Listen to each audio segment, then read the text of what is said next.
did you just say with Chef Go? Now please subscribe to this channel. Our conservative voices are being suppressed. We must push forward. Now let's get this party started. All eyes have been focused lately on Andrew McCabe taking a victory lap on CNN after the DOJ declined to prosecute him for misstatement of facts based on a referral from a 2018 DOJ Inspector General report. But not so fast, McCabe. Since October 2019, if not before, John Durham, U.S. Attorney for Connecticut, has been conducting a criminal investigation into the origins of the counterintelligence investigation into the Trump campaign in 2016. A new criminal inquiry proceeds to find out how the investigation of Russian interference into the 2016 presidential election and Trump's alleged collusion with Russia all began. Attorney General William Barr has closely reviewed how the department handled the Russia investigation, but shifting the administrative review to a criminal inquiry would allow the prosecutor presiding over the inquiry, John H. Durham, to subpoena for witness testimony and documents. People familiar with the matter pretty much me know. This is what I think Durham may be up to. Mr. Durham appears to be pursuing a theory that the CIA, under its former director, John O. Brennan, had preconceived notion about Russia or was trying to get to a particular result, and was insidiously trying to keep other agencies from seeing the full picture, lest they interfere with that goal. During the course of that wide-ranging investigation, he and his investigators have interviewed analysts at multiple U.S. intelligence agencies, including the CIA, FBI, NSA, and others.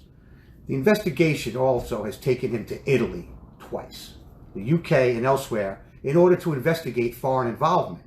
In expanding his probe after the Horowitz report on FISA abuse was released in early December last year, Durham requested all former CIA John Brennan's electronic communications, phone records, and other documents from the CIA.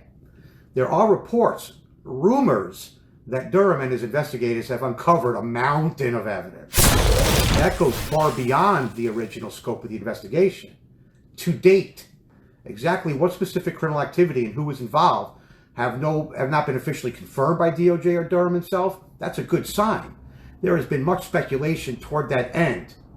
Here is some well-informed, thought-provoking speculation as to what is happening from a pal of mine. He is very informed, well-connected.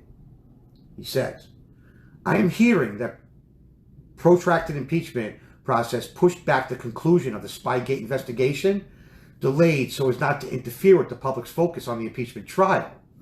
During that time, Durham et al. Made a decision to refocus the criminal investigations to wrap Spygate up into a conspiracy targeting its originators, John Brennan, Valerie Jarrett, and others, rather than specifically going after the Spygate enablers, Comey, McCabe, Strzok, etc.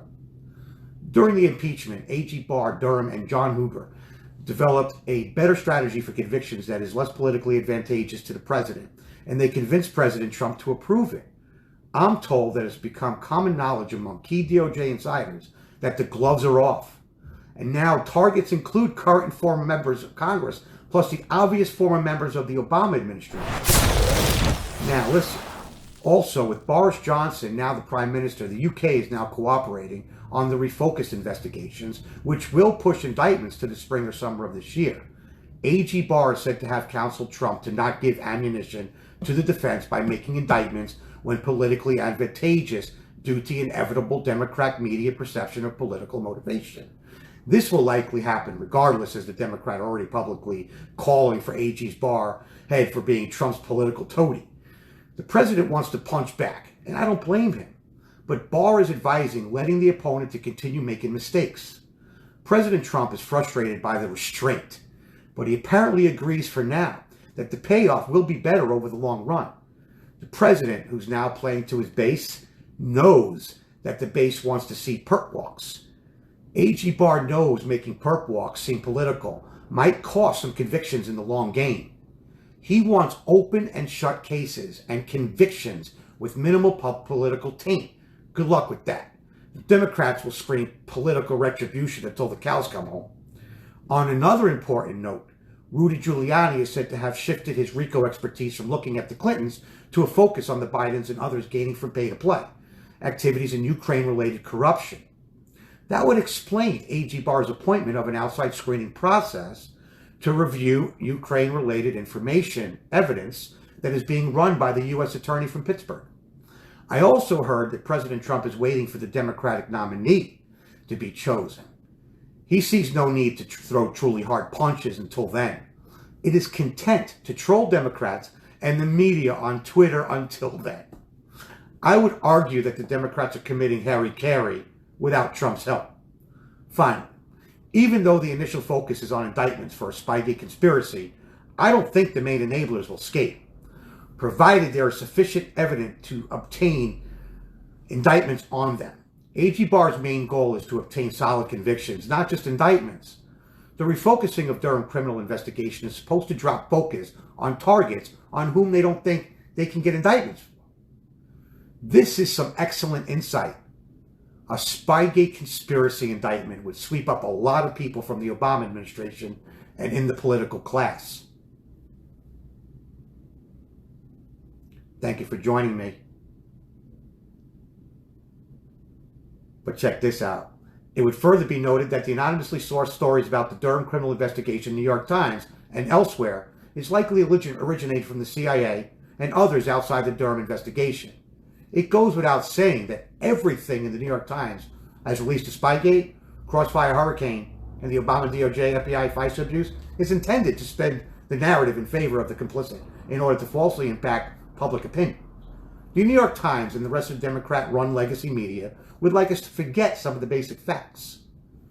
As my pal previously has remarked, why didn't Obama and his IC bubbas use the current Russian cyber national intelligence estimate to accuse the Russians of meddling in 2016 on behalf of President Trump? He then answered his own question, because Russia isn't trying to get anyone specific elected. They're just meddling as usual, which forced Brennan to go off the reservation to get Trump, via Spygate. Remember that in December 2016, Obama said he stopped Putin from conducting cyber attacks in September 2016 and stated that no evidence of any Russian activity was detected by U.S. Cybercom or any other U.S. cyber agencies. It is very important to contrast Obama's public before and after statements about Russian interference with his actions behind the scenes to run with Spygate, and also to have his henchmen, Samantha Power and Susan Rice, unmask hundreds of Americans for political purposes. Hopefully, Obama himself will be named as one of the Spygate conspirators, as he most certainly was involved up to his fucking eyeballs. So basically, John Brennan, Obama's CIA director, ignored intelligence community assessments and criminally created his own intelligence to politically attack a candidate and a president, a monumentally unconstitutional and criminal act. I will wait for the indictments, which are certain to come, and which could very well wipe the smug smile off that fuck McCabe's face. It will be epic to behold. Thank you for joining me, and thank you, Secured Enterprises out on West Palm Beach. Subscribe to my channel, and allow my voice to be yours. Stay safe, stay guarded. The enemy is upon us.